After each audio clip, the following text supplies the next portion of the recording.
In a market of 6 to 8 hour gameplay experiences, there is nothing better than sinking large amounts of time into a slow simulation game.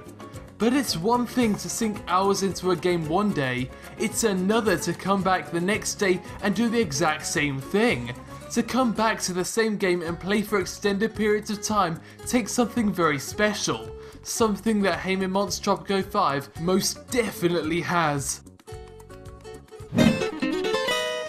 The story elements of Tropico 5 are a mixture between preset events and a form of emergent narrative that's unique to this genre. The game is split into 4 different eras, ranging from colonial times where you run the country on behalf of the crown, to the modern era where you independently run the country and need to survive through countless elections. But it's not so straightforward as that. As the cover of the game clearly explains, you have a level of freedom here. You can play either as an oppressive dictator or an economical entrepreneur, bringing great wealth to your small island. Each role has its own opportunities, and that's something that Tropico 5 revels in. Opportunity. The way in which you develop your island has this sense of narrative to it. For instance, you might choose to elect the president's son as the next leader. Then you might suddenly change the constitution, stop elections, and create a military state. That's not something that the game forces, it's something that emerges out of creative play, and it's heavily encouraged.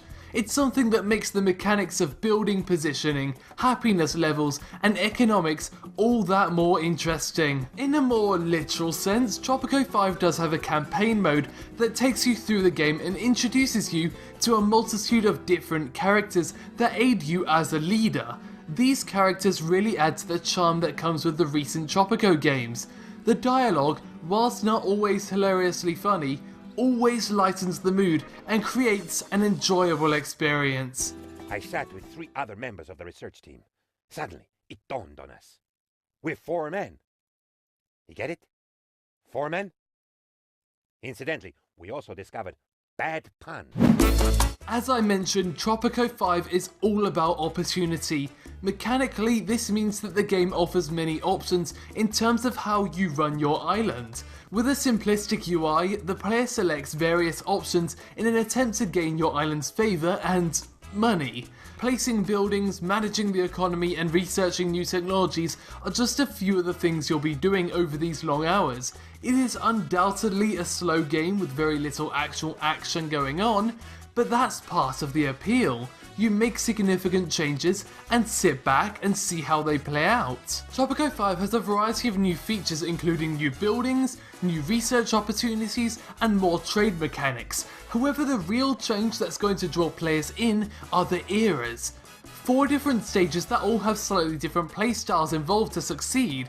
The Colonial Era will involve you creating a revolution and separating yourself from the British Crown. Then from there, you will need to survive through the World Wars, Cold War, and finally into the modern age. The subtle differences between each of these modes creates a new way to play each time, as well as an objective, something that is really central to the Tropico 5 experience.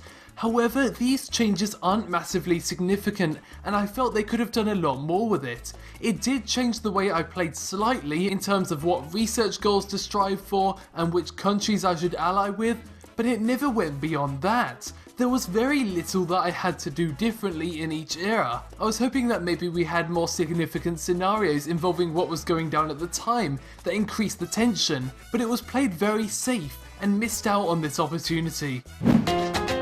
Tropico 5 looks truly beautiful. If you've been playing SimCity or any other city simulators, this will be a brilliant aesthetic change for you. This is a tropical island you're building on, and no matter how much you industrialize, it's still something that you can just sit back and enjoy looking at.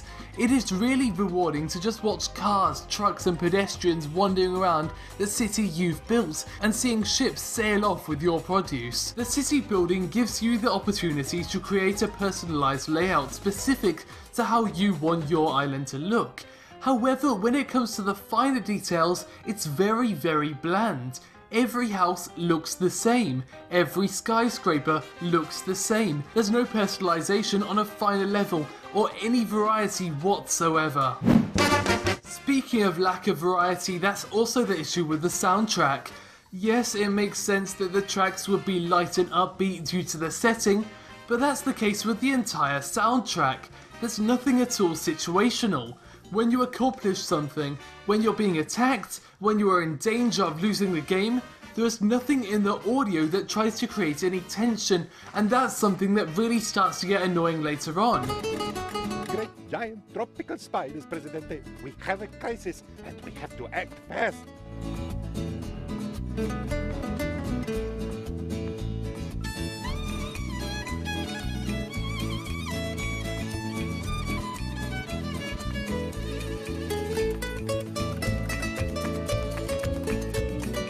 As the player, you want to feel like what you're doing has some sort of effect, and whilst this is displayed visually, it's not displayed orally. This, however, doesn't ruin Tropico 5, and is just one of my largest complaints about an otherwise great game. You will be sinking hours upon hours into this game and replaying it constantly just to try out different ways of running this island. Even if you're not necessarily a big fan of political simulators, Tropico 5 offers an entry-level experience that adds depth as you go along, suiting it for any audience. I give Tropico 5 an 80 out of 100, and it is a great game that I highly recommend. Well, well, what have we here? A penultimo hand puppet? Yeah, no. And a broken remote detonator for a nuclear bomb. Broken? Yes, broken. Seriously, you are without doubt the worst dictator I have ever heard of. But you have heard of me.